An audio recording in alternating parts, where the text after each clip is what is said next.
দীঘার জগন্নাথের প্রসাদ বিতরণকে কেন্দ্র করেই বারবার কটাক্ষ করে এসেছেন বিরোধীরা। আর সেই বিরোধীদের কথাকে উপেক্ষা করেই রাজ্যের মুখ্যমন্ত্রী তথা মাননীয় মমতা বন্দ্যোপাধ্যায় প্রতিটি মানুষের বাড়িতেই জগন্নাথ দেবের প্রসাদ পৌঁছানোর ব্যবস্থা করেছেন। আজ ছাতনা ব্লকের তেঘরি গ্রাম পঞ্চায়েতের অন্তর্গত তেঘরি গ্রামেই সেই জগন্নাথ দেবের প্রসাদ বিতরণ অনুষ্ঠান আনুষ্ঠানিকভাবে হয়ে গেল এবং গ্রামবাসীরা খোল করতাল নিয়েই জগন্নাথ দেবকে গ্রাম প্রদক্ষিণ করালেন এবং তারপর তারা রেশনের মাধ্যমেই জগন্নাথ দেবের প্রসাদ গ্রহণ করলেন। আর সেই অনুষ্ঠানে উপস্থিত ছিলেন বাঁকুড়া জেলা সাংগঠনিক জেলা সভাপতি তারাশঙ্কর রায়, উপস্থিত ছিলেন ছাতনা ব্লকের তৃণমূল কংগ্রেসের ব্লক সভাপতি স্বপন মণ্ডল ছাড়াও বিশিষ্ট ব্যক্তিরা।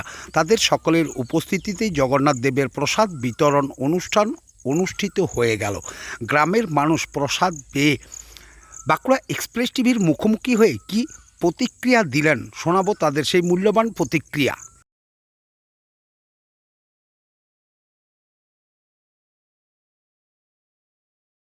আজকে একটা শুভ দিন, জগন্নাথ দেবের আজকে রথযাত্রা। আজকে যে আমি ছাতনা ব্লকে তেঘরিতে আসতে পেরেছি, সবথেকে প্রথমে আমি তেঘরি অঞ্চলের সমস্ত মানুষকে ধন্যবাদ জানাই এবং এখানে আজকে আসতে পেরে আমি সত্যিকারে খুব আপ্লুত।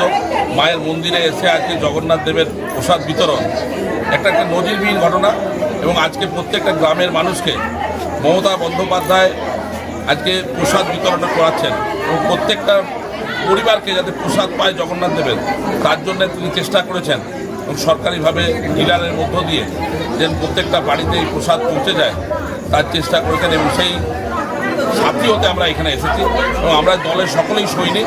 আমাদের স্বপনদা এখানে আছেন, আমাদের প্রধানরা আছেন, প্রত্যেকজন আমাদের যারা পঞ্চায়েত সমিতির সদস্য আছে প্রত্যেকে মিলে আমরা গ্রামের প্রত্যেকটা বাড়ি বাড়ি গিয়ে এই প্রসাদ বিতরণ অনুষ্ঠানে অংশগ্রহণ করব এবং জগন্নাথ দেবকে এখান থেকে প্রণাম জানাবো যে আজকে জগন্নাথ দেবের রথযাত্রা, সেই রথযাত্রায় আমরা উপস্থিত থাকতে পারিনি, কিন্তু আজকে বাঁকুড়া জেলার প্রত্যন্ত গ্রাম থেকেও আজকে কিন্তু দীঘার উদ্দেশ্যে সবাই গেছে এবং আজকে এই রথযাত্রায় মমতা বন্দ্যোপাধ্যায় ওখানে উপস্থিত আছেন। আমাদের সৌভাগ্য যে পশ্চিমবাংলার বুকে আজকে জগন্নাথ ধাম হয়েছে। অনেক গরিব মানুষ আছে যারা পুরী যেতে পারে না, তাদের শখ মিটবে আজকে দীঘায় যেহেতু দীঘা আমাদের খুব সামনে, সেখানে গ্রামের মানুষ দীঘায় জগন্নাথ দেবের দর্শন করতে পারবে। এটা আমাদের কাছে সবথেকে বড় পাওনা। এই পাওনা দিদি আমাদের মিটিয়ে দিয়েছেন। কি বলবো, দিদির কথা বললে শেষ হয় না।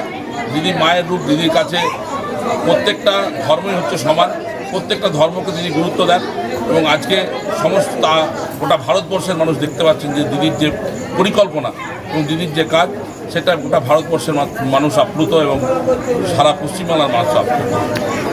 যারা বিরোধিতা করছেন, যারা বিরোধী দল নেতা, তারা অ্যাকচুয়ালি কীভাবে সংগঠন, কীভাবে উন্নয়ন করা যায় এইটাই উপলব্ধি করতে পারেন। উন্নয়নটা কীভাবে করা যায় সেটাই জানে না। অ্যাকচুয়ালি তারা ভয় পাচ্ছে 2026-এ নির্বাচন আসছে, আমরা ধরাশায়ী হয়ে যাব। যারা একসময় মমতা বন্দ্যোপাধ্যায়কে বলতো একটা জাতির পক্ষে খালি অংশগ্রহণ করে, মমতা বন্দ্যোপাধ্যায় মানুষের জন্য, মমতা বন্দ্যোপাধ্যায় প্রত্যেকটা মানুষের, প্রত্যেকটা ধর্ম, সমস্ত মানুষকে সমান চোখে দেখেন, তার জন্যই তারা সময় ভয় পাচ্ছে এবং বিরোধীদের এই নোংরামি এবং কুৎসার জবাব আমাদের পশ্চিমবাংলার মানুষ, প্রত্যন্ত গ্রামের সমস্ত মানুষ তার 26-এর নির্বাচনে ওকে বুঝিয়ে দেবেন।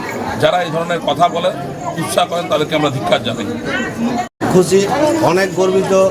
দিদি আমাদের ঘরে ঘরে পৌঁছিয়ে দিয়েছে রেশনের মাধ্যমে। আমরা পুরী যেতে পারি না, আমরা গরিব মানুষ, গ্রামের মানুষ, চাষে খেটে খাওয়া মানুষ। হ্যাঁ, তাই দিদি আমাদের সামনে দীঘায় করেছে।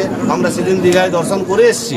হ্যাঁ, আমরা দেখেও খুব খুশি যে আমরা পুরী আজ পর্যন্ত যেতে পারি না। আমরা গ্রামের খেটে খাওয়া চাষা মানুষ।